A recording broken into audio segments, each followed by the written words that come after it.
Bonsoir à toutes et à tous, bienvenue à la boutique Potemkin.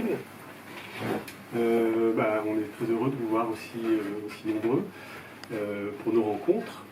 Donc, je vois quelques visages un peu nouveaux, donc je rappelle le principe. Nous, on est une boutique de DVD, on existe depuis 18 ans et on fait depuis une dizaine d'années régulièrement on fait venir des réalisateurs, des écrivains, des critiques, et puis pour parler de cinéma, pour faire un peu le lien avec la boutique. Et on profite de sorties DVD, Blu-ray pour avoir ce moment d'échange, de discussion. Et puis après 3/4 d'heure de discussion, on a la dédicace du DVD en question. Donc là, ce soir, on est très heureux d'avoir avec nous le réalisateur du Règne animal, Thomas Caillet.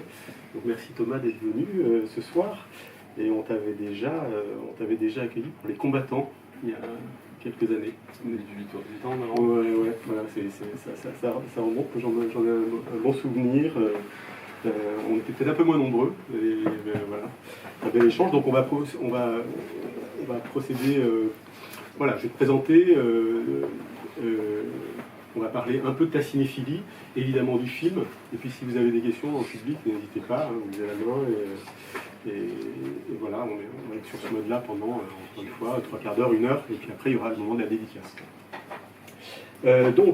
Thomas, je te présente rapidement pour ceux qui ne te connaissent pas, mais moi ça m'intéresse de savoir un peu qu'est-ce qui t'a amené au travail de la réalisation.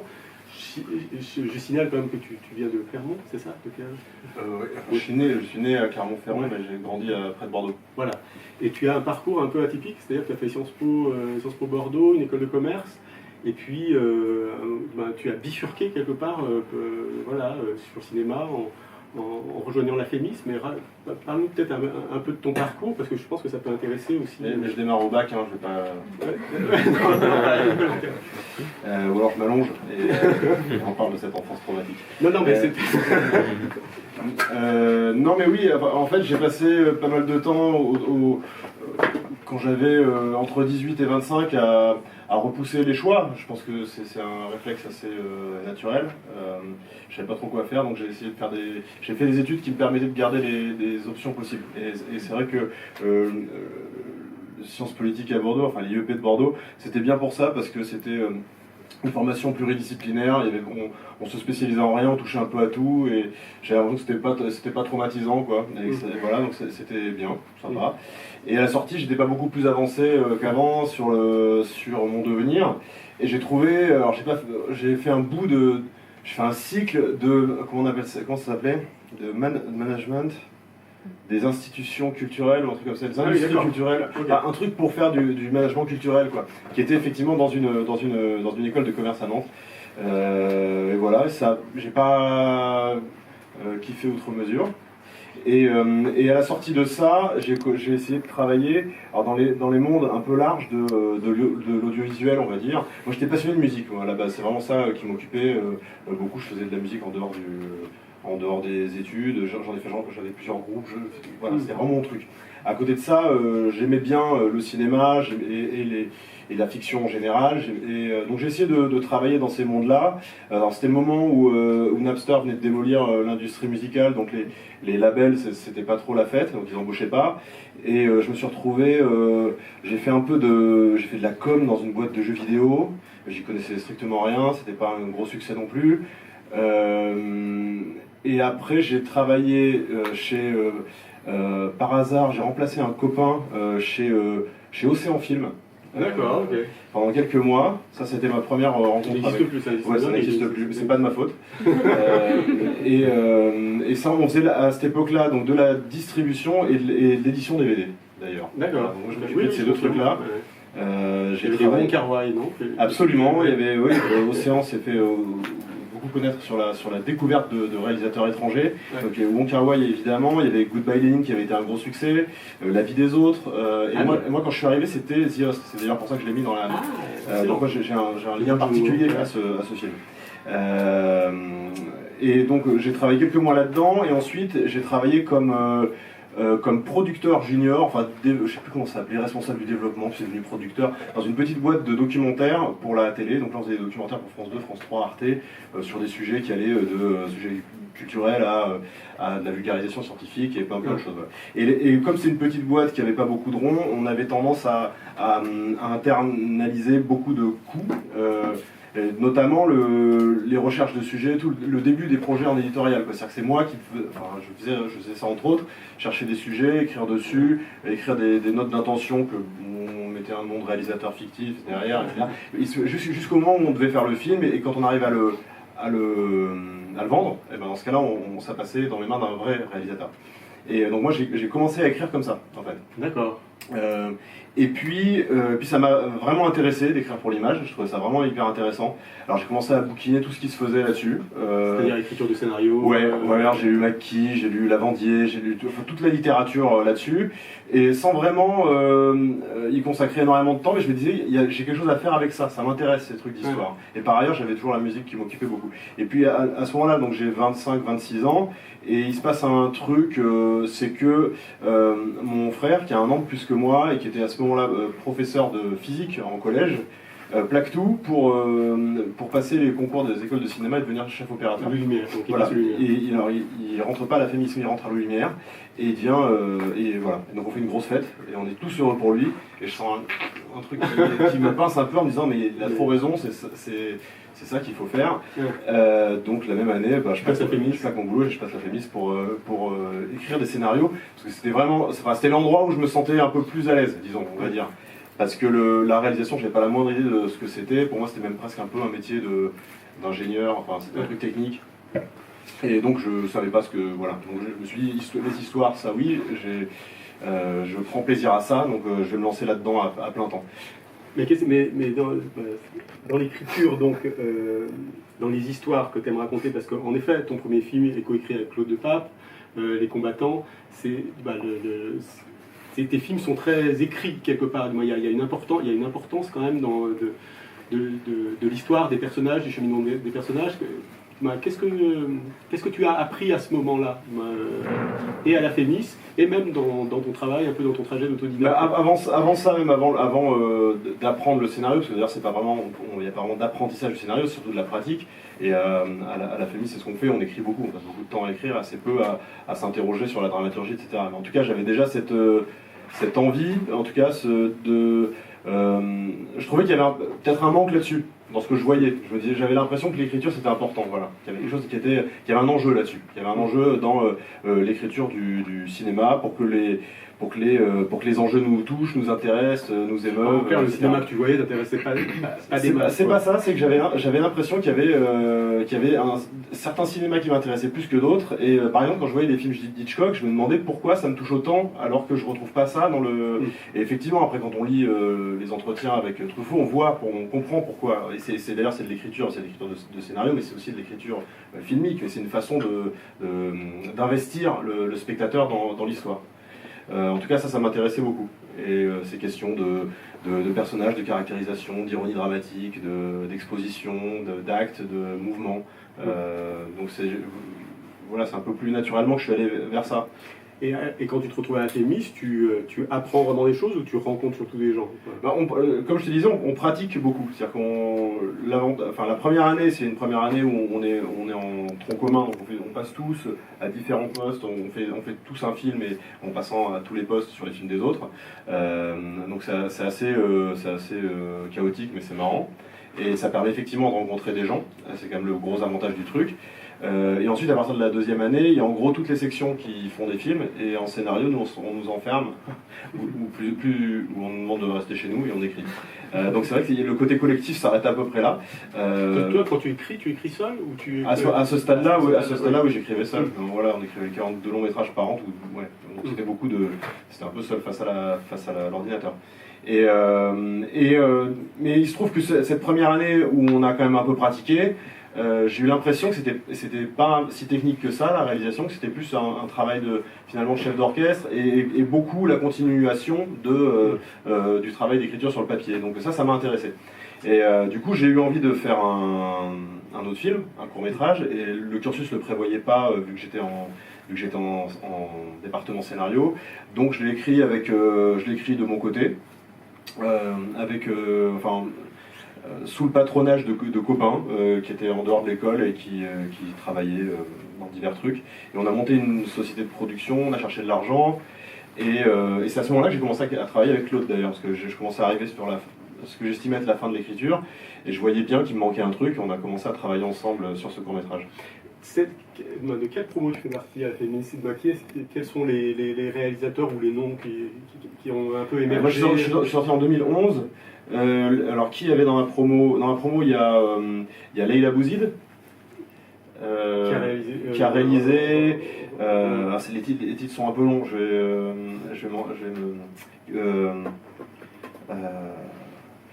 Elle a fait 2 super films en plus, c'est la honte. Je regarderai tout à l'heure, on regarde tout à l'heure. Il y a Hubert Charuel qui a fait Petit Paysan. Il y a Claude, qui était ma scénariste sur Les Combattants, sur mon court-métrage, et puis qui a écrit beaucoup sur la série. Et qui a écrit Hippocrate aussi. Voilà, et puis voilà. Il y avait en montage, il y a pas mal de gens qui font beaucoup de films. En réal, Kamal Lazrak, qui a fait L'émeute, qui était à Cannes cette année. Voilà, qui était en c'est pas une colle, c'est pour situer générationnellement des gens qui ont fait des films, qui en font, qui sont en train d'en faire, et voir à quoi ça correspond, s'il y a eu une sorte d'identité générationnelle dans les thématiques. Alors, ça, je crois pas trop, parce qu'elle était très très diversifiée, elle était particulièrement diversifiée cette promo. Les promos, elles portent toujours un peu la couleur du président du jury. Là, c'était Bruno Nuiten qui avait vraiment tenu à ça, donc il y avait des profils hyper particuliers, quoi. J'ai un ami qui est aujourd'hui producteur, qui produit plein de films. Nuiten, Camille Claudel, et puis qui était chef-op. Surtout chef-op. Et qui avant ça était ingénieur, il faisait de la laine de verre dans le Wisconsin, donc ça avait vraiment aucun rapport, il est devenu producteur et ça marche très bien pour lui. Mais donc c'est une promo qui était très variée. Comment tu arrives tu parlais de l'écriture de ton court-métrage. Oui, alors aider aussi à on le fait entre nous, entre amis pendant l'été, ce cours. J'ai la surprise que ça marche bien, qu'il tourne bien en festival, et à cause de ça, il y a des producteurs qui m'appellent en fait. À partir de après en fait Clermont-Ferrand, c'est comme un peu toujours en ce moment d'ailleurs, c'est le rendez-vous, et après ça, je reçois pas mal de sollicitations de gens qui veulent me rencontrer, voir si j'ai quelque chose à leur faire lire, et ça tombe plutôt pas mal parce que j'arrive dans ma dernière année à l'école et je suis en train de commencer le script des combattants. Donc je rencontre quelques producteurs, je prends mon temps et je finis par choisir Pierre Guyard, qui à cette époque-là rien produit mais qui est très motivé et qui est déjà chez Nord-Ouest, et depuis on travaille ensemble. Donc les combattants, moi je t'ai découvert, comme beaucoup, avec ce film avec Adèle Haenel et Kevin Azaïs. Déjà, ça pose quelque chose de tes centres d'intérêt, de ce qui t'intéresse dans le cinéma, d'une sorte de conte, de parabole, une romance. Il y a déjà des uniformes, il y a déjà des militaires, on est dans ce camp d'entraînement. Il y a déjà une part de fantastique, il y a beaucoup de choses qui... il y a beaucoup de forêts surtout. Il y a beaucoup de forêts, exactement, on se retrouve aussi très rapidement dans la forêt, ouais, tout à fait. Et dans le règne animal, on va retrouver aussi toi, rétrospectivement, tu vois déjà... ça m'a un peu sauté au visage au montage quand même, mais avant ça, pas vraiment, non, ouais. Mais effectivement, il y a des motifs qui reviennent, c'est assez troublant, quoi. Je sais pas si c'est bon ou mauvais signe. Moi, j'ai tendance à me dire, mince, je tourne en rond, mais Et après, il y a des trucs, il y a des trucs qui sont très conscients. Par exemple, la volonté de filmer la forêt landaise sur le règne animal, c'était hyper évident. J'ai l'impression que même la structure même de l'histoire, je l'ai trouvée grâce à ça, grâce au paysage. Et d'ailleurs, les combattants, c'était un peu le cas aussi. Le premier geste structurel sur l'histoire en disant on va traverser 3 mondes, il y aura cette station balnéaire, ce camp d'entraînement et cette partie un peu plus utopique dans la forêt, c'était vraiment vu de là-bas parce qu'il y avait des bases de l'armée et des camions qui faisaient du lobbying sur les plages, et puis des forêts, quoi. Le film marche fort, il est à Cannes, à la quinzaine. On parle beaucoup, il y a eu des Césars, je me trompe ou pas? Non, pour sur les combattants, non. Oui, il a été, il en a eu 3. Oui, voilà, c'est ça. 400 000 entrées, je crois, à peu près. Ouais, un peu plus. Un peu plus. Ouais. Qu'est-ce que... Est-ce qu'on a la pression après? Quand t'as un film qui a marché, t'as la pression du film Je pense que la pression du deuxième long, elle existe pour tout le monde. Il y a des stats hyper préoccupantes d'ailleurs là-dessus, c'est qu'on fait à peu près 80 premiers longs métrages par an en France, on fait beaucoup moins de deuxième long. Donc que deviennent les gens qui font pas le deuxième en fait. Et donc c'est un truc moi qu'on m'a dit, rabâché. Donc oui, je trouve que ça met la pression. Ouais. Parce que ça c'est assez négatif comme après le fait qu'un film ait marché, à la fois oui sans doute ça doit mettre la pression, mais ça donne aussi des ailes parce que ça veut dire qu'on peut croire aussi en des idées. On aura peut-être moins à défendre certains trucs, il y a peut-être des choses qui vont être un peu plus simples quand il s'agira de chercher à financer le film, quoique, mais quand même ça aide un peu, on est identifié en tout cas. Donc, mais oui, c'est sûr qu'il y a une pression du deuxième long métrage en tout cas, ça c'est sûr. Ouais. Et toi, après, tu t'orientes ou tu as des propositions pour des séries J'ai des propositions diverses et variées, mais j'ai envie d'écrire et j'arrive pas à trouver d'abord le temps et ensuite j'ai écrit plusieurs trucs et je suis pas ultra convaincu d'aller au bout. Ça prend du temps en fait, ça commence à prendre du temps à ce moment-là, et là on est en 2015 ou 2016. Et il se trouve qu'il y avait un projet de série que j'avais commencé à écrire avec un camarade et que ça s'écrit plus vite. Justement, voilà, l'écriture d'un film, l'écriture d'une série, le développement des personnages, comment ça s'articule différemment quoi. En tout cas, j'ai pas trouvé ça très compatible de faire les deux. Mais c'est assez différent en fait. Ce qui est hyper agréable en série. Un truc qui est très agréable en série, c'est que on choisit une sorte de, alors les professionnels appellent ça une arène, mais en fait ça veut dire tout et rien. Ça peut être un lieu, ça peut être un sujet, ça peut être plein de choses. Ou un réseau de personnages. Et une fois qu'on a à peu près ce cadre-là, c'est des arborescences, quoi. Donc on lance des pistes, on regarde comment les personnages évoluent, on en rajoute, on en enlève. C'est assez créatif et il y a un truc comme ça où on part de quelque chose qui semble assez cadré et plus on avance, plus on crée de l'amplitude. Alors que j'ai l'impression que le cinéma c'est vraiment exactement l'inverse, c'est-à-dire qu'on part d'un espèce de bloc et on tape dedans comme un obsessionnel pendant 2 ans pour faire sortir un tout petit truc. Et c'est d'ailleurs ça qui est compliqué, qu'on passe toute la journée à se demander mais qu'est-ce qu'il veut, mais qu'est-ce qu'il veut, mais qu'est-ce qu'il veut, mais c'est quoi le film? Le film c'est souvent un principe, c'est un truc contre un autre truc, donc c'est tout petit, on cherche un truc tout petit. Et si on le résume trop vite ou trop tôt dans le projet, on a l'impression que le film a été fait 1 milliard de fois, parce que on tape toujours finalement dans des thématiques profondes qui ont déjà été traitées, donc on peut pas travailler comme ça, on est obligé de travailler par la matière et par quelque chose de plus grand et de taper dedans quoi. Donc moi c'est 2 expériences assez différentes je trouve. Et donc, c'est intéressant en fait, tu m'as fait une transition parfaite, mais tu te retrouves dans un jury à la FEMIS et puis tu as devant toi une étudiante, Pauline Munier, dans un projet. Est-ce qu'on peut dire que c'est une sorte de rencontre? Oui, c'est une rencontre, de fait. En gros, moi je termine ma série, je la rends fin 2018 et je commence à chercher cette fois j'ai envie de faire un long métrage, donc je commence à chercher des idées de long métrage. Et il y a des choses qui sont à peu près claires pour moi. J'ai envie de parler d'une relation de filiation, de paternité. J'ai envie de parler du monde contemporain et j'ai envie qu'il y ait une dose de fantastique pour décaler le propos. Donc ça, c'est des envies théoriques, mais bon, je passe par plusieurs essais de fiction, d'hypothèses, d'histoire, ça marche pas hyper bien. Et là, il y a eu un...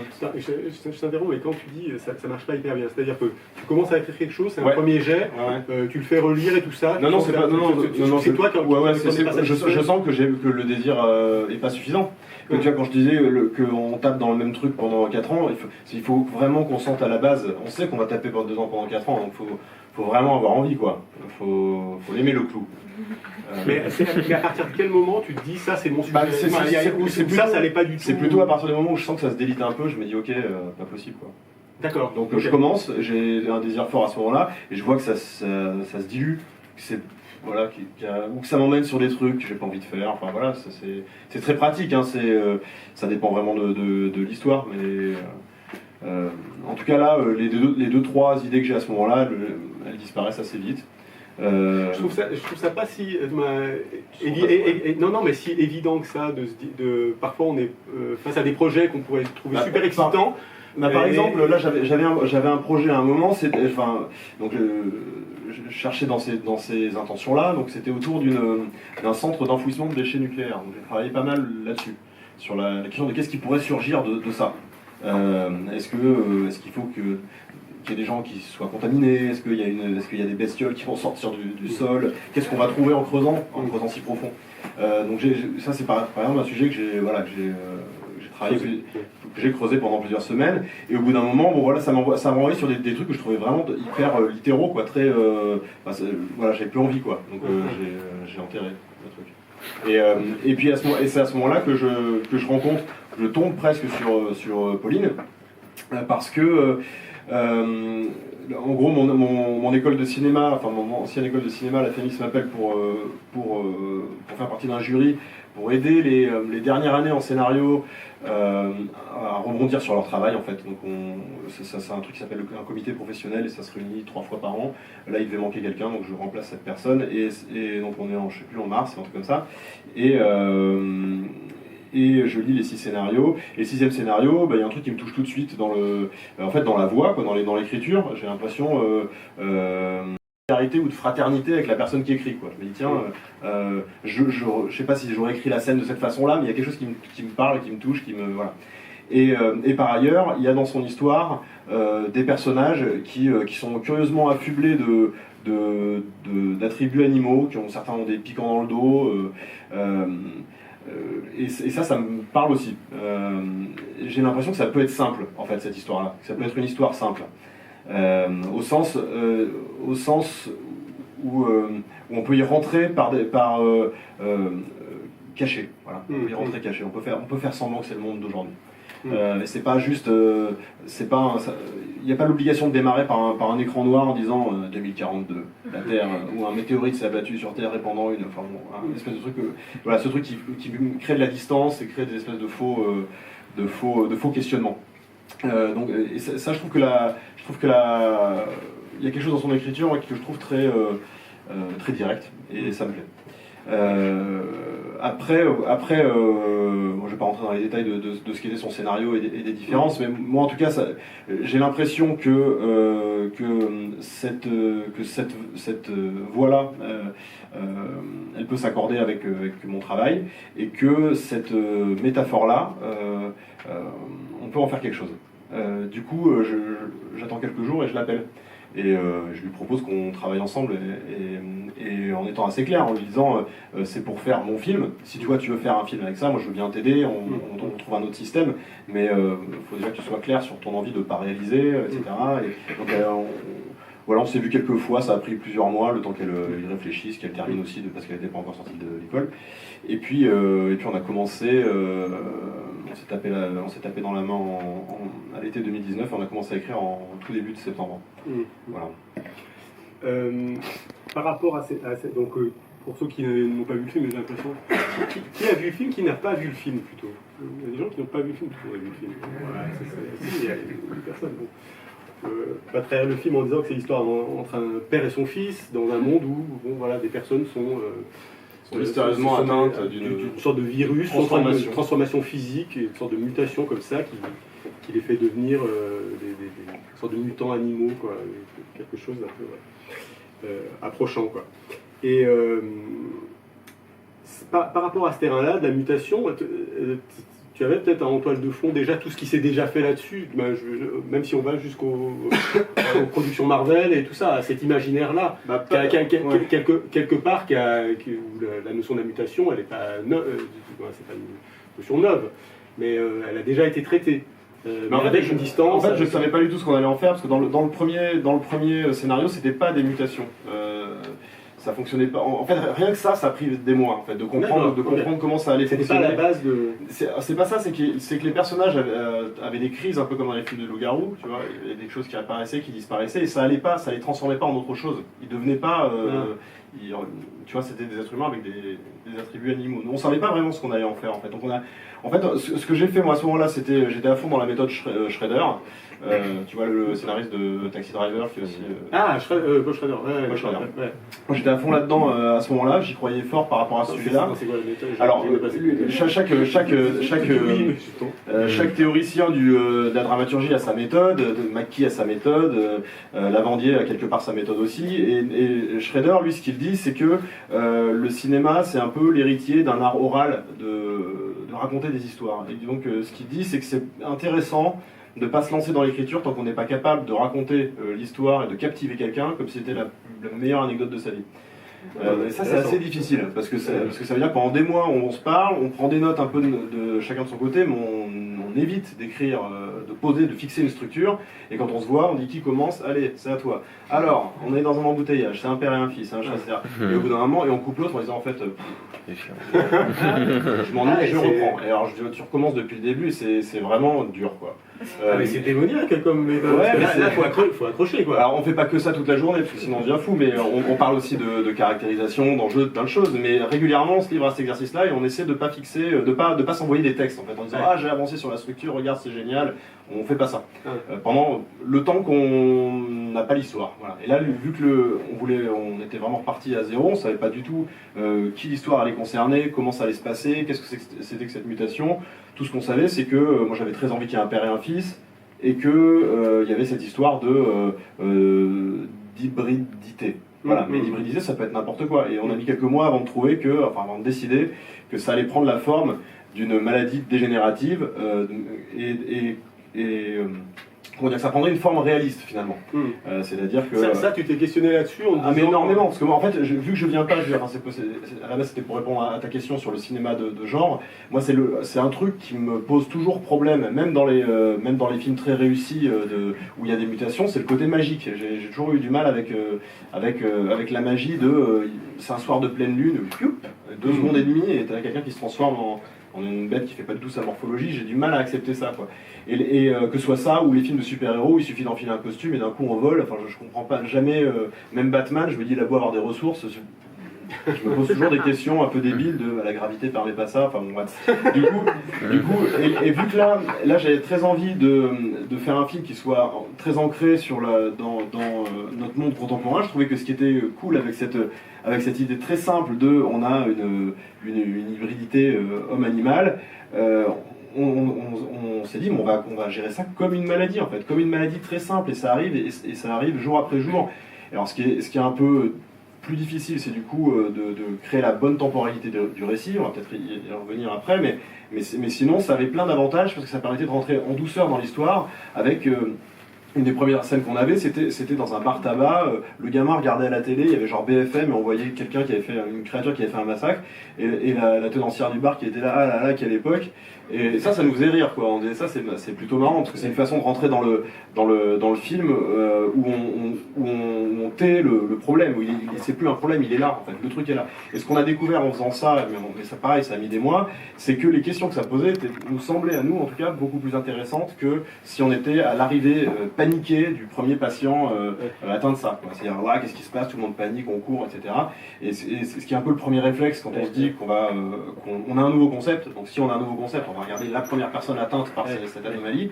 Et en fait là, le fait que ce soit déjà installé depuis un moment, qu'il y ait une forme d'habitude, voire même de lassitude ou de consternation des gens sur place, ça permettait de se poser d'autres questions que celles liées à la panique. Ça permettait de regarder le comment au lieu du pourquoi. C'est-à-dire c'est pas pourquoi c'est arrivé ou comment on va faire pour y remédier, c'est qu'est-ce que ça produit dans une intimité, dans une cellule familiale, dans une société, etc.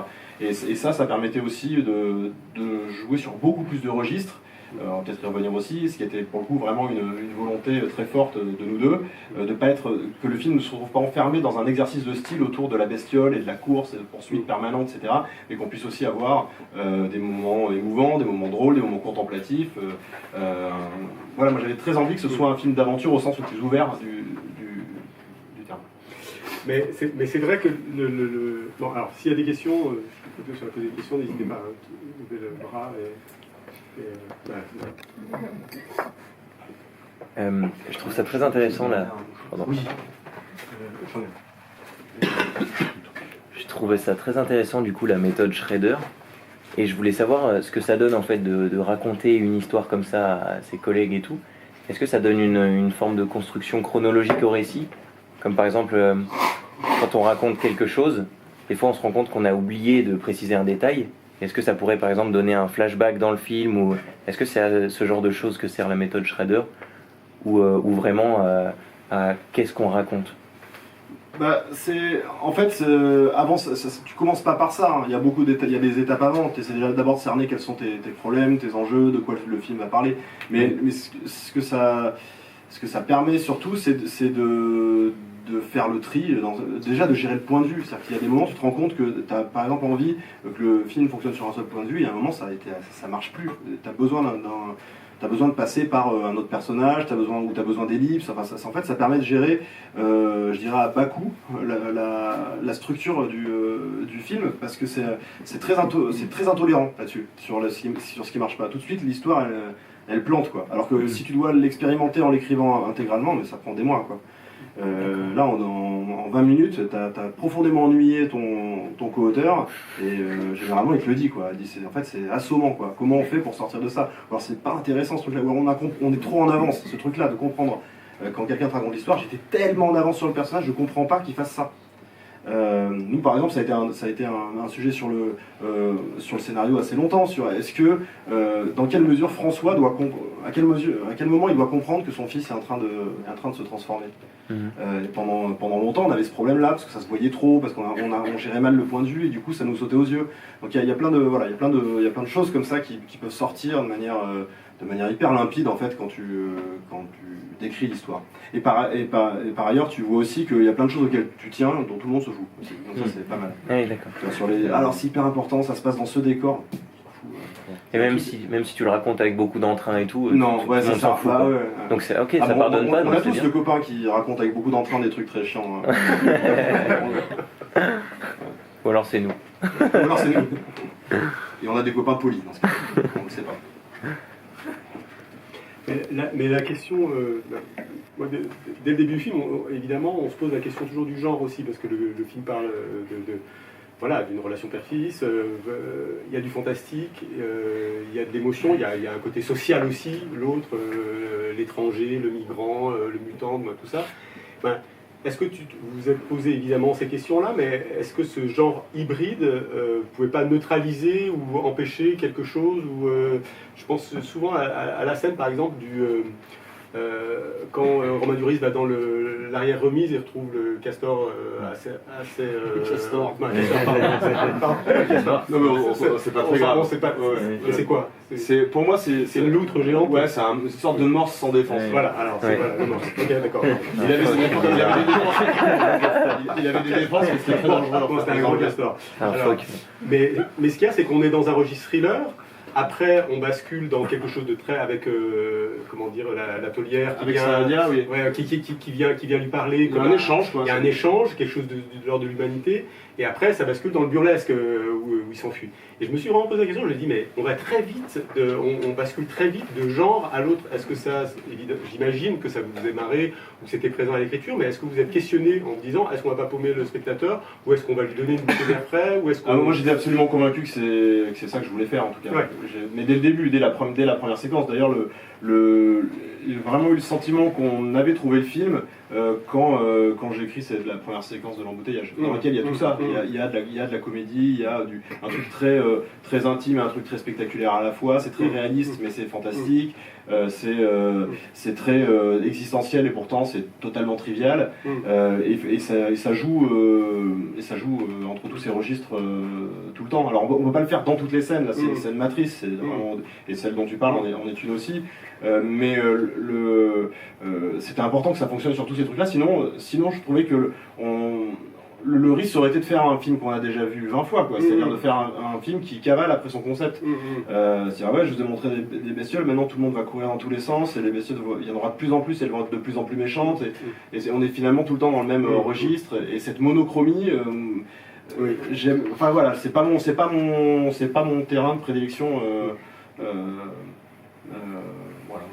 Et ce que je trouve intéressant aussi, c'est que même dans cette scène d'exposition d'embouteillage, où beaucoup de choses sont dites déjà sur, encore une fois, le rapport père-fils, sur le rapport à l'obéissance, qui va être aussi voilà, désobéi ou obéi, ou soit un révolutionnaire, ou indigne-toi, ou soit soumis à la norme. Moi, il y a vraiment toutes ces questions-là entre ces deux générations-là, et comment on arrive à tenir ce lien-là, malgré tout ça, malgré un qui grandit et le père qui observe.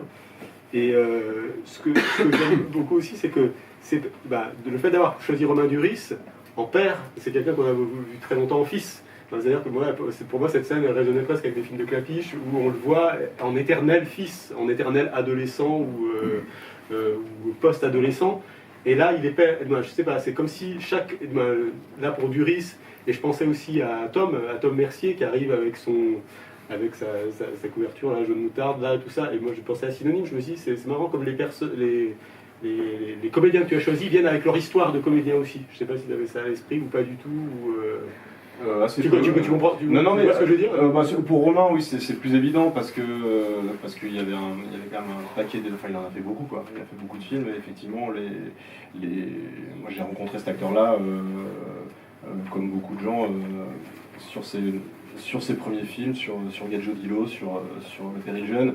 Donc c'était marrant de lui faire jouer ce qu'il n'avait pas envie de devenir à ce stade-là. Et puis par ailleurs, il y avait un truc que je trouvais ironique et intéressant dans le trajet de ce personnage, c'est qu'il croit qu'il est différent, François. François, c'est le nom du personnage joué par Romain Duris. Il pense qu'il est différent des autres pères. Il pense qu'il est plus tolérant, il pense qu'il n'est pas le système, c'est ce qu'il dit Et pourtant, il fait quand même exactement ce qu'on lui demande. Et il est finalement lui aussi otage de cette société. Et du coup, tout son trajet, ça va être de réapprendre à mettre en accord ses paroles et ses actes. Il dit dans la première scène, oui, désobéir, c'est ça le courage aujourd'hui. Lui-même est totalement dans l'obéissance. On lui demande de déménager, il déménage. On interne sa femme, il laisse faire.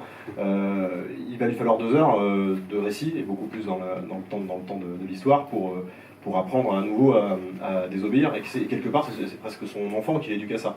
Et ça, c'était un des sujets du film. J'ai envie que cette espèce de lien de transmission, il s'effectue dans les deux sens, quoi.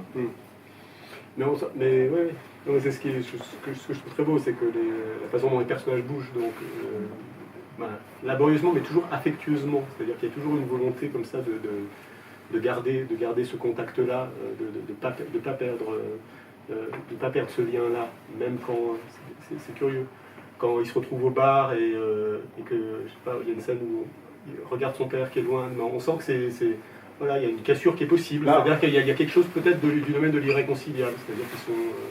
Et pourtant, je pense que c'est un choix de type de récit presque. C'est-à-dire que si j'avais choisi le thriller, par exemple, j'avais choisi vraiment le film, ça va être une histoire, c'est un monde qui est contaminé par des bestioles, et cette relation-là, on n'aurait pas pu rentrer dedans, dans le détail. Ce qui structure le film, vraiment dans la dramaturgie profonde de l'histoire, c'est la distance entre le père et le fils. C'est que ça. Il y a cette scène, c'est d'ailleurs encadré par 2 scènes de bagnole. Dans la première, le gamin s'en va et le père le ramène de force. Dans la dernière, le père ouvre la porte et lui dit tu peux y aller, je te fais confiance, tu te débrouilleras mieux sans moi. Et tout ce qui évolue dans le film, c'est ça. Le reste, même les interventions des créatures, elles sont très diverses, et parfois on les rencontre comme des personnages secondaires en fait. Elles ont un petit peu leur trajectoire propre, et parfois elles viennent éclairer un truc. Mais là, ce qui fait vraiment évoluer le récit, c'est vraiment la distance entre ce père et ce fils. Donc il ne faut jamais qu'ils se perdent de vue, et en même temps, il faut tout le temps que ça soit dynamique, cet échange.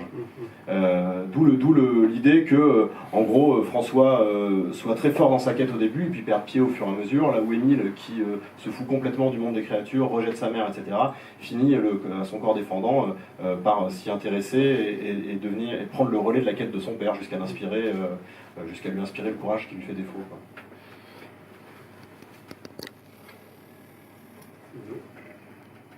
Des questions ? Ouais. C'est juste pour savoir, en fait, en voyant le film, dans la première séquence, le lieu m'a dit vraiment quelque chose. C'était juste pour savoir où ça avait été tourné, en fait. C'est tourné à Bordeaux, à Mériadec. Oui, c'est exactement ce que je pensais. Merci beaucoup. Alors pourquoi ce lieu-là? Non, alors, c'est un Bordeaux qu'on a un peu remaquillé Île-de-France, avec vite fait, avec 3 panneaux, etc. Pourquoi ce lieu-là? Parce que c'est hyper chiant de trouver des décors en Île-de-France. Surtout ceux-là, là c'est un décor d'embouteillage soit en centre-ville, soit sur un nœud autoroutier. Enfin, on a cherché des trucs sur les... enfin, tout est très compliqué en Île-de-France. Et là, il y avait vraiment un coup de chance. Il y avait une artère de ce quartier qui est hyper bétonné, qui est assez monumental, hein, comme en termes architectural, une artère entière qui était en travaux, donc on a pu la louer sans faire péricliter l'équilibre de la ville. Et par ailleurs, ça ressemble vraiment à un sarcophage de béton, ce quartier. Et ça, c'est très important pour le début du récit, parce que pour moi, il y a plusieurs niveaux de lecture dans le film. Je parlais de la relation père-fils tout à l'heure. Là, sur un niveau plus global, plus environnemental, plus politique, ce que ça raconte, c'est un monde qui se réveille. Voilà, c'est assez simplement ça, l'histoire qu'on regarde. Et donc j'avais envie qu'elle démarre dans un contexte qui était très bouché, quoi, qui était très pollué visuellement, sur le plan sonore aussi, on a des klaxons, c'est un embouteillage, ils sont coincés dans leur petit habitacle de métal, et puis autour d'eux il n'y a rien, pour s'échapper, quoi. Mais même cette espèce de demi-oiseau, pas encore totalement muté, qui essaie de, enfin voilà, on se doute bien qu'il va être rattrapé, peu après. Et plus on avance dans l'histoire, plus les décors évoluent. Et ça, c'était vraiment, ça a été assez compliqué à faire en termes de repérage. Mais en tout cas, la volonté, c'était celle-là. C'est-à-dire qu'ils partent de cette ville de ce contexte très urbain pour une ville qui est un peu moins, avec un côté frontière, parce qu'il y a la forêt autour, mais la forêt qui est autour, c'est dans un premier temps une forêt qui est très anthropisée, quoi. C'est un champ d'arbres avec des arbres en ligne droite.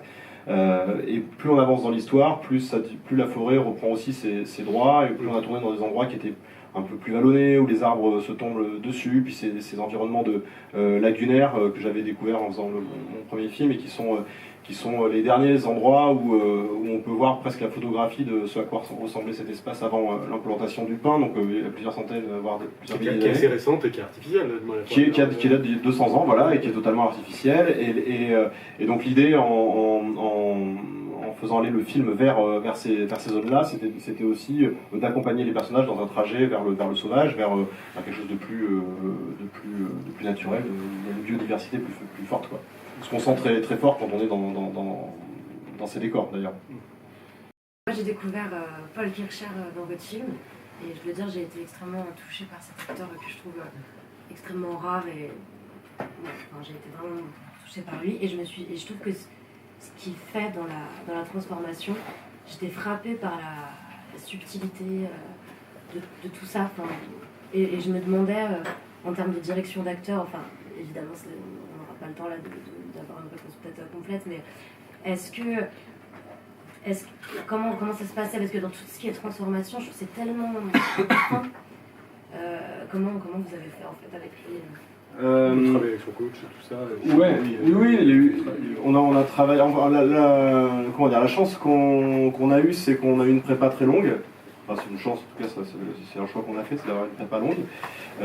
Donc sur un film classique, c'est généralement 3 mois, 3-4 mois une prépa. Là, ça a duré 1 an et demi sur ce film-là.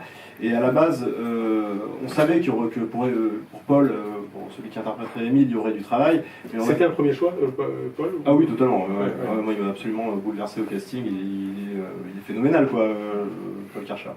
Et il avait un truc déjà qui était là chez lui, un truc hyper inattendu tout le temps, en fait. C'est-à-dire que c'est tout le temps original ce qu'il propose. Il fait jamais 2 prises équivalentes. Il y a tout le temps un truc qui part ailleurs.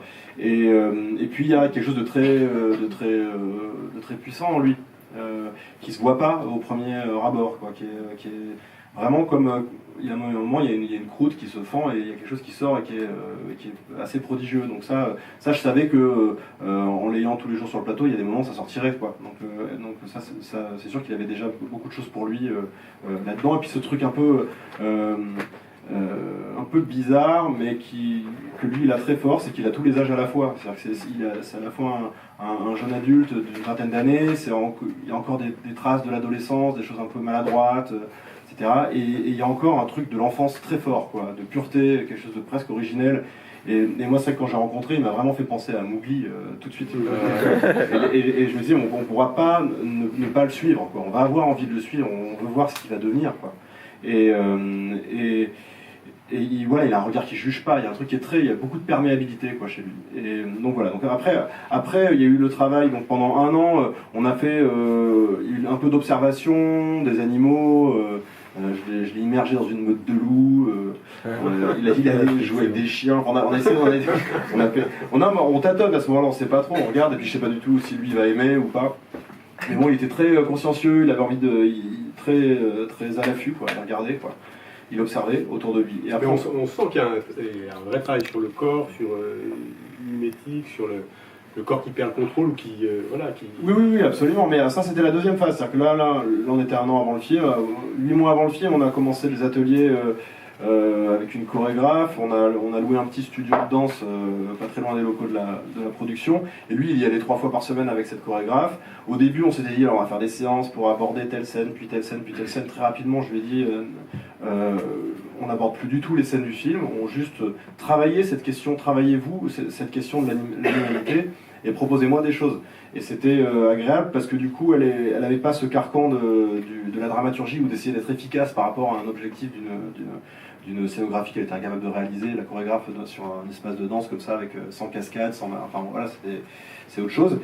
Donc à quoi ça a servi? Ça a servi à essayer de faire surgir la mutation de l'intérieur. Voilà. C'était ça qu'on se répétait à l'époque, un peu comme un vœu pieux, mais c'était finalement assez...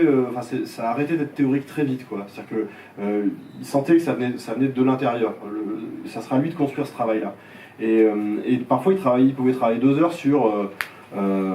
qu'est-ce que c'est sentir quelqu'un, par exemple. Il faut vraiment travailler sur des trucs. Enfin, moi, des fois, je passais, je me disais, je vois pas comment on filme ça, mais en tout cas, tout ça, ça rentre dans une boîte à outils qui lui appartient à lui. J'ai pas besoin de tout savoir, en fait. C'est bien qu'il puisse explorer plein de choses. Après, il y avait des choses un peu plus concrètes sur comment on se déplace à 4 pattes, et puis ils ont fait des séances en extérieur au but de Chaumont, ça va être assez sympa pour ceux qui ont assisté à ça, avec Tom Mercier qui imitait le corbeau en passant derrière. Et donc il y allait seul, il y allait aussi avec Tom, parfois avec la petite Maëlle qui joue Grenouille dans le film. Et c'était leur moment à eux où ils essayaient des choses, où ils essayaient des trucs. Et moi je passais de temps en temps, mais c'est vraiment sans objectif de résultat.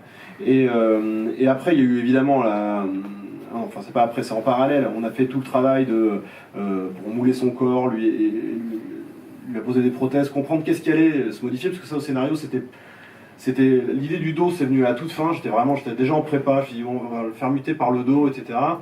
Mais on ne savait pas exactement comment, donc on a commencé à regarder les griffes, le dos, les dents, comment ça bouge. Chez Fix c'est différent, ça venait il y a des ailes, il y a des pieds, il y a le visage. Donc il y avait tout ce travail pour les scanner, les mouler, les prothéser, les maquiller. Et ça les aide beaucoup à rentrer dans le personnage et à sentir tout simplement que leur corps est différent, donc à s'autoriser aussi des choses. Et ensuite, après, sur le plateau, ce qui était étonnant, c'est que c'est devenu un travail très, très normal, quoi. C'était pas particulier, il n'y avait pas un truc particulier à gérer le personnage créature par rapport à des acteurs qui jouent des personnages plus classiques. Bon, en fait, tous c'était des personnages du film. Et j'ai dirigé quasiment avec le même vocabulaire. C'est juste que les outils pour aller vers là où je les guide, c'est pas les mêmes, c'est plus du tout les mêmes. Émile, par exemple, il y a beaucoup la question de est-ce que je cache ou est-ce que j'exhibe. Donc rien que cette notion-là, d'une scène sur 10 prises, on peut faire des choses infiniment variables. Et c'est vrai que, alors au début il avait tendance, quand on arrivait dès les premiers jours, mais c'est normal, à essayer de chercher l'échelle, quoi, où on est, donc parfois à proposer trop ou pas assez, et puis vraiment au bout de quelques jours on sentait qu'il était au bon endroit, quoi. Il a été très rapidement au bon endroit, quoi. Et puis voilà, puis il est très sensible, quoi, donc en fait ça se battait en lui, c'est ça qui était beau, c'est qu'il avait envie de devenir autre, et en même temps il a envie d'être lui. Il jouait, c'était un autre dilemme que celui vécu par le personnage, mais finalement ça s'en rapproche beaucoup. C'est intéressant parce que l'an dernier, je recevais Christophe Honoré pour le lycéen, donc dans lequel moi j'ai découvert Paul Kircher. Et il y a 10 jours, je recevais Catherine Breillat qui a fait tourner Samuel, le cadet, mais qui avait aussi en tête Paul qui tournait pour toi. Donc, voilà. Et c'est marrant de voir cette fratrie-là. C'est vraiment deux comédiens différents, mais qui sont assez beaux, une vraie sensualité, et qui s'attaquent à des rôles qui sont quand même assez, je trouve, intéressants. Je les trouve très jeunes pour s'attaquer à des rôles aussi importants. Oui, en tout cas, qui les challenge, quoi. Oui, c'est des rôles où il y a énormément de choses à jouer, quoi. Énormément de, et puis d'expériences de vie. Enfin, c'est des condensés d'expériences de vie très forts. Mais ils sont jeunes pour avoir autant de bagages quelque part. Et c'est intéressant parce que dans les bonus, il y a Romain Duris qui parle de ça. Peut-être aussi ton choix de Romain Duris, je ne sais pas si c'est toi ou lui, toi tu trouves que c'est un comédien infatigable. C'est-à-dire qu'il est dans une... Romain, ouais. Ah, oui, il est dans une proposition à chaque scène et il va te proposer quelque chose de... Ouais, on peut faire autant de prises qu'on veut. Et lui, dans le bonus, il dit avec Thomas, on finit la journée, on est sur les rotules. Ah, mais il en avait très envie, il avait très envie de ça. Donc, non, après, c'est un truc dont on a discuté avant le tournage. Il avait très envie que ce soit différent à chaque prise. Voilà, enfin, les acteurs disent ça, et chez lui, c'est vraiment un besoin profond, que ça se renouvelle, etc. Donc moi je lui dis ok, hein, si tu es d'accord pour ça, tant mieux, parce que c'est vraiment comme ça que je fonctionne. Et surtout, je vais même pouvoir changer le script entre les prises. Donc les scènes, les dialogues, ça changeait sans arrêt. Et c'est vrai qu'il fallait du coup être particulièrement concentré. Mais c'est vrai qu'il est infatigable. Et physiquement, c'était compliqué, quoi, c'est tout ce qu'il avait à faire dans le film. Mais c'était puis ce qui était top surtout, c'est qu'ils s'entendaient extrêmement bien avec Paul, et que ça les a aidés tous les deux, quoi. Ils étaient très inspirés l'un par l'autre. Question, ouais.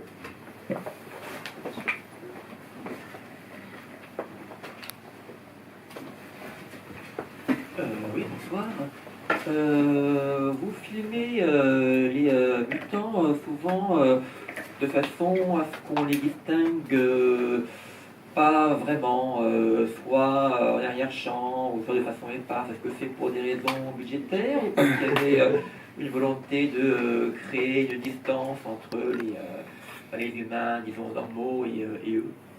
Bah, ouais, ça dépend un peu des salles et des mutants en question. C'est-à-dire que le Fix, par exemple, à l'exception de la scène de course-poursuite finale qui est de nuit, il est quand même filmé systématiquement 2 jours, ce qui est en plein jour et en plein cadre, en gros plan comme en plan large. Il est filmé sous toutes les coutures, ce qui était vraiment pas facile à faire. Évidemment, mon en monte plus c'est simple, hein, mais cela dit, c'est pas forcément facile de cacher toujours. Mais Fix, par exemple, est très généreusement montré, et d'autres le sont moins, parce que parfois c'est contre-productif de montrer, tout simplement. C'est-à-dire que on parlait du castor morse tout à l'heure, je pense qu'il est plus flippant quand on n'en voit que des bouts, quand on n'arrive pas à faire totalement la synthèse de ce qu'il est. C'est ça qui est flippant.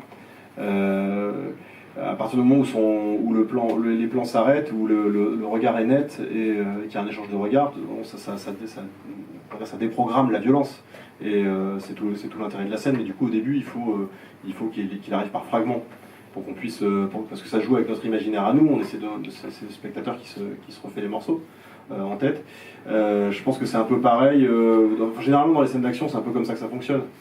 C'est souvent plus intéressant et plus immersif de découvrir au fur et à mesure que d'avoir tout donné. Et après, il y a l'autre truc, un truc qui est quand même important, c'est qu'en mise en scène, j'ai essayé au maximum d'être dans le point de vue de mes personnages. Il y a vraiment très peu de plans à l'extérieur du point de vue des personnages. Et notamment sur ces scènes de créatures, parce que ce qui est en jeu, tu le disais tout à l'heure, c'est la question du rapport à l'autre. C'est l'autre avec un grand A, c'est quoi l'altérité absolue? est-ce que c'est toujours mon semblable en face, etc. Du coup, il y a peu de plans de situation, donc j'écarte pas trop la caméra, je me mets pas dans des points de vue qui n'existent pas, j'essaie d'être vraiment dans la situation de François ou d'Émile découvrant quelqu'un, ou dans la situation où ils se font regarder. C'est aussi pour ça que dans la séquence de fin, quand Émile découvre toutes ces créatures, il y a beaucoup de portraits. C'est pas pour cacher le reste du corps, c'est parce que je trouve ça important que les créatures le regardent aussi, et nous regardent d'ailleurs en tant que spectateurs, et qu'on se dise ok, maintenant on a le paysage humain a changé, il est devenu celui-là. Donc ça m'intéressait plus que de faire des scènes cool avec des créatures qu'on voit à 360 degrés. Voilà. Et en plus souvent c'est un peu faux ça, je trouve. Après c'est pas, disons que c'est peut-être pas mon goût, mais quand je vois quand il m'arrive de voir des grosses productions américaines, je trouve ça quand même dingue qu'avec des budgets pareils, ça arrive quand même à être faux. C'est-à-dire qu'on ne croit pas au poids, aux directions de regard, il y a plein de choses auxquelles on ne croit plus dès que c'est trop large. Et je pense que ça tient au moins autant de la question du point de vue, qui est bizarre, que du réalisme de l'effet. Et puis peut-être l'armée de scénaristes qui est derrière et qui neutralise complètement ces histoires de point de vue, quoi. C'est-à-dire qu'on sent que c'est des films qui n'ont pas beaucoup d'auteur, quoi. Ah oui, tu dirais que c'est les scénaristes? Ah, moi j'en suis convaincu, quoi. C'est-à-dire qu'il n'y a pas de parti pris, quoi. Oui, moi je pense que c'est plutôt de l'ordre de la production value, quoi. C'est de se dire il faut que la scène elle claque, donc il faut du plan large tout le temps, etc. Oui, peut-être. Mais en tout cas, c'est pour ça qu'on a ces espèces de mouvements qui sont un peu vains, quoi. Voilà, et au final, on voit tout, mais on ressent rien. Donc moi je préfère l'inverse, hein, très sincèrement. Et voilà. Mais je pensais à ton film en général, parce que c'est des films. Ton film arrive, ce sont des films de confinement, de post-confinement quelque part, parce qu'il y a cette idée c'est des images qu'on a vues, moi que j'ai vues ici, à sortir dans des rues désertes, à voir des brins d'herbe, des animaux qui réinvestissent la ville, et c'est vrai que ton film, je me suis dit, c'est incroyable, un film comme celui de Justine Triet, Anatomie d'une chute, qui est un film de confinement, quelque part sur un couple, et ton film, qui n'a absolument rien à voir, qui est un film aussi de confinement, comment la production cinématographique a accouché d'objets aussi différents, et en même temps qui parlaient aussi de ces choses-là, de ces moments-là qu'on a tous vécus, quoi. C'est pas une question. Ah oui, d'accord. C'est pas vraiment une question, mais quelque part, j'arrête pas. Ça n'arrête pas de m'étonner, quoi. Écoute, pour être totalement honnête, parce que c'est un film aussi de confinement. Quand le confinement est arrivé, j'ai vraiment pensé qu'on allait laisser tomber ce projet, surtout. Mais j'ai vraiment eu peur que ce soit la fin de ce film, quoi. Parce que ça faisait 6 mois qu'on écrivait.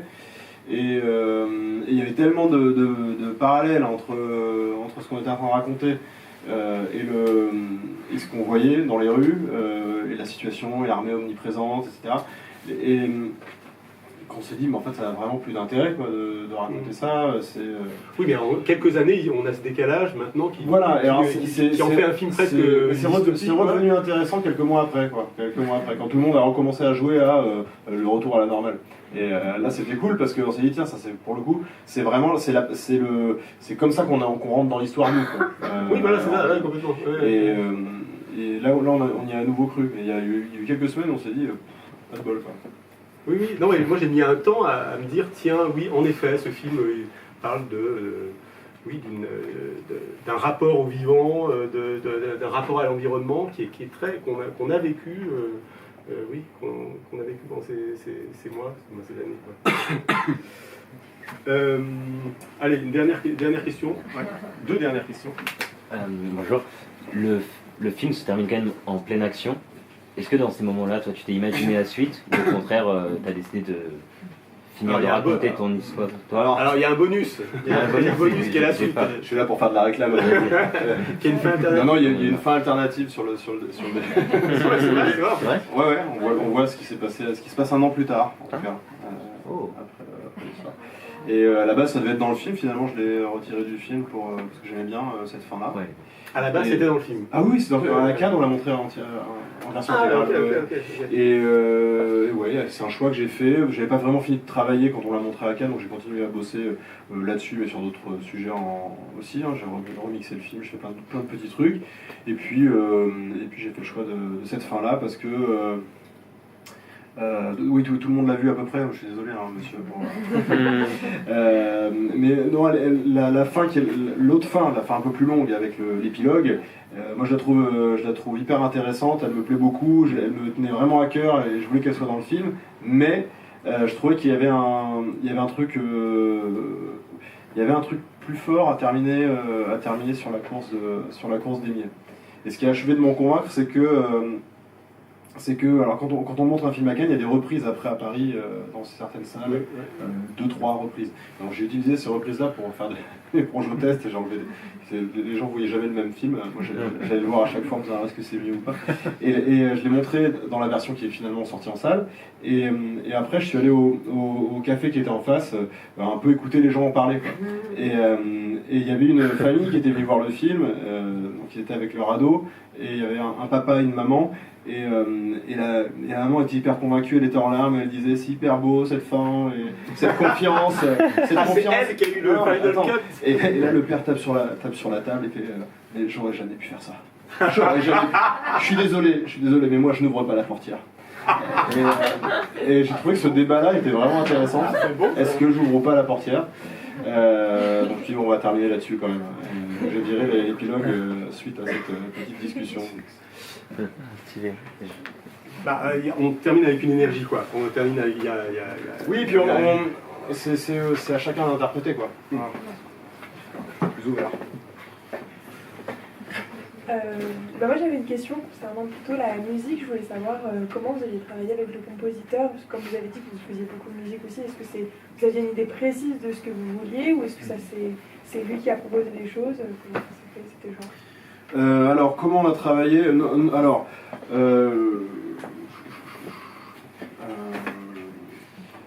En gros, alors, le premier truc, c'est que, on parlait du confinement tout à l'heure. Pendant le confinement, il y a un album d'Andrea Laszlo de Simone qui est sorti, qui s'appelle Immensita. Donc, pour ceux qui ne l'ont pas encore écouté, c'est probablement le plus bel album de l'année 2020. 4 titres, 4 chefs-d'œuvre, et c'est vraiment, moi, ça a été ma bande son vraiment exclusive pendant toute cette période où on était enfermés. Moi j'écrivais, à ce moment j'écrivais 2 ou 3 versions de scénario en un mois et demi, et j'écoutais ça tous les matins en me levant, donc ça me mettait dans le... C'est un peu une routine que j'ai souvent à certaines étapes de l'écriture, d'avoir un espèce de morceau qui me permet peut-être de garder une forme de cohérence tonale. Je sais pas, en tout cas, j'ai mis ces morceaux-là pour ça, cet album-là pour ça. Et donc je l'ai tellement écouté que pour moi ça faisait vraiment partie intégrante de l'histoire. Il y a même des titres que j'avais envie de mettre dans le film à une époque. Et donc quand on a cherché un compositeur, immédiatement, voilà, on a demandé à Andrea, qui avait jamais fait de musique vraiment pour le cinéma, qui est vraiment un chanteur. C'est un chanteur qui est italien, qui habite à Turin, mais qui parle quand même bien français, ce qui facilite les choses quand on discute musique. Et après, moi je lui ai rapidement fait confiance parce que ce que je trouve hyper beau chez lui, c'est sa espèce de faculté de... Enfin, il est très homme orchestre, quoi. Il joue vraiment à la base, je crois qu'il est batteur, c'est ça son truc. Sa vraie compétence, voilà, mais il sait jouer de tout, quoi. Il sait vraiment jouer autant de la guitare que du piano, il chante, il fait, voilà. Et moi j'avais envie d'une musique qui soit très organique, qui soit très, même peut-être sans instrument au début, je lui disais peut-être juste de la respiration, des sonorités de bois, presque de la musique concrète, quoi. Et au final, il a proposé évidemment d'autres choses. Lui, il a un vrai talent mélodique, il invente des mélodies vraiment, mais aussi simplement que... c'est assez dingue, quoi. Je connais peu de gens qui sont capables d'inventer autant de motifs. Des trucs très simples, avec 4 notes qui remplissent tout l'espace. Et bref, en tout cas, ça il a proposé beaucoup de choses pendant toute la durée de la composition de la musique. Et en gros, mais je lui ai envoyé des séquences montées, en fait c'est comme ça que ça a démarré. Je lui ai envoyé 3 séquences montées et il a proposé 3 musiques sur ces 3 séquences. Et il y en a une, c'est tombé vraiment pile dedans, quoi. Je crois que c'était la course-poursuite dans le champ de maïs. Et vraiment, c'est quasiment ce qu'il y a au final dans le film. Il y avait déjà tout, je trouvais ça hyper bien parce que c'était à la fois lyrique, épique, et il y avait de l'émotion, quoi. Il y avait un truc qui était pas qui n'était pas de la musique de course-poursuite, quoi. Et par ailleurs, après on a spoté, donc nous on spot, ça s'appelle du spotting, je crois. On dit voilà, à cet endroit-là, on pense qu'il doit y avoir de la musique. Parfois, on met des morceaux de référence qui viennent souvent d'autres films, en attendant d'avoir les bons, ce qui est parfois un piège, parce que tu peux te retrouver bloqué avec des choses que tu adores et que tu n'arrives pas vraiment à remplacer, ou qui sont un peu des béquilles, etc. Et là, je dois avouer qu'il a été vraiment très visionnaire là-dessus, parce qu'il y avait des endroits où il disait « je crois pas qu'il y aura de la musique là-dessus », il a souvent eu raison. Et inversement, il y a un moment où il nous a proposé une musique qui me semblait interminable. Je me dis mais où il veut en venir avec ce truc? Et donc il nous propose ça couvre 3 séquences. C'est le moment où Émile quitte la soirée, avance vers les bois, s'enfonce dans les bois, il se réveille près de la rivière, il rentre chez lui. Et il y a une musique comme ça, il nous propose un truc qui dure 3 minutes, mais où il veut en venir? Donc on l'a évidemment mis à la poubelle, quoi, et puis 2 mois plus tard, on l'a reposé à cet endroit-là, on s'est dit mais c'est parfait, quoi. Et il y a pas mal d'endroits où il a vu des choses. Et il est bien, Andrea, pour ça, parce que quand il sait. Voilà. Il a un peu ce côté maître de son art, quoi. Donc il dit ça, là ça c'est non, ça c'est nul, ça ne marchera pas. Ça c'est, je te dis c'est bien, ça c'est bien. Et souvent il avait raison. Donc ça s'est très bien passé. C'est hyper agréable de travailler avec quelqu'un qui propose autant, et de manière aussi à la fois généreuse et humble, quoi. C'est un mec très très très généreux. Thomas, on va s'arrêter là, mais juste une question sur tes projets, si tu as envie d'en parler ou pas, ou est-ce que tu en es? Non, tu n'as pas envie d'en parler, d'accord. Je t'avais demandé une liste de films. Ah oui. Voilà, donc on va pas faire les 10, mais juste de me dire quelques mots sur... Ok. Alors je précise que je l'ai faite très vite, parce que sinon soit on fait très vite ce truc-là, soit ça prend 10 ans. D'accord, ok. Il n'y a rien de plus dur que de choisir 15 films. Voilà, c'est ça. Non, mais dans lequel il y a Psychose, les 7 samouraïs, des Hosts. Moi, j'ai mis les DVD sur la table et ils seront sur le site internet. Donc j'en prends un au hasard, mais parce que ça m'intéresse quand même. Mais tu as mis Starship Troopers de Paul Verhoeven, par exemple. Par rapport aux créatures? Non, franchement c'est plus par rapport au registre. J'aime beaucoup le ton de ce film.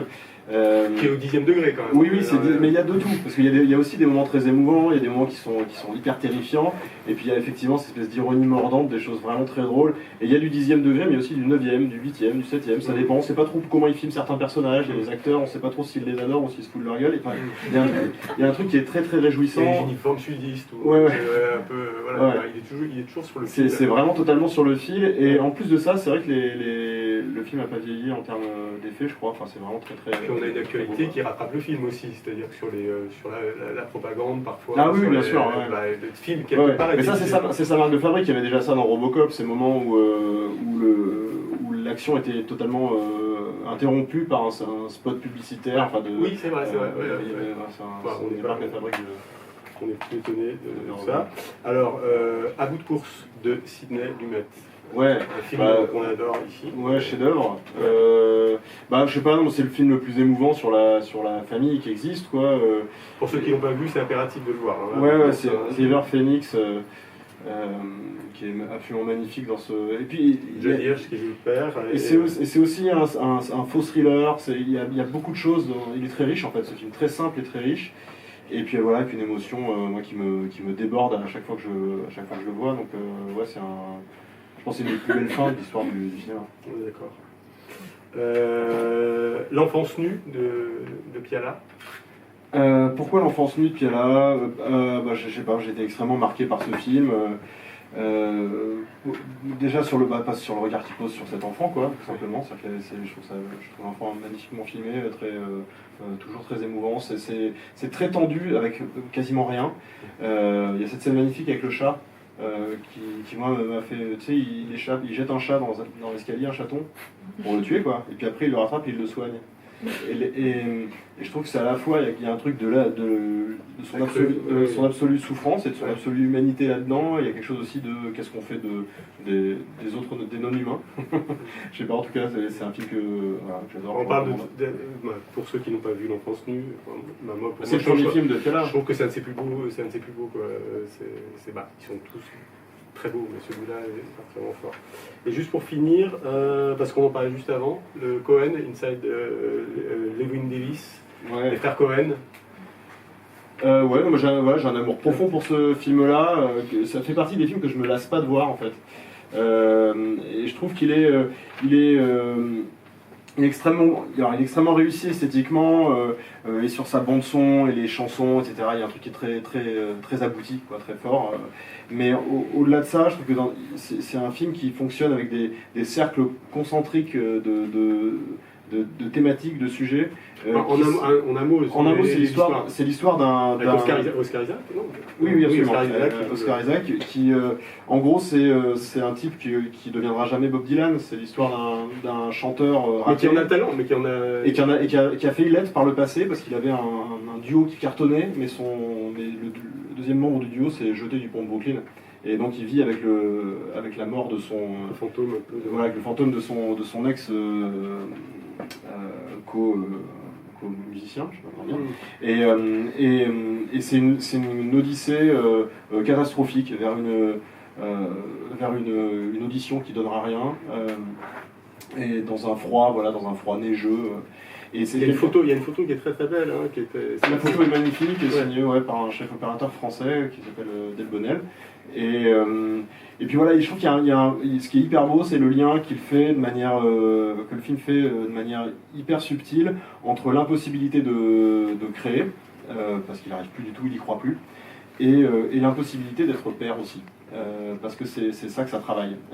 Il est constamment entre ces deux trucs-là.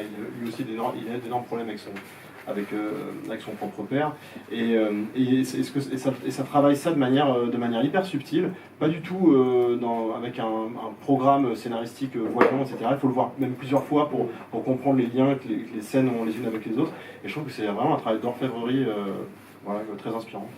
Inside Levin Davis, ouais, les frères Cohen. Bon, bah c'est bien, merci beaucoup.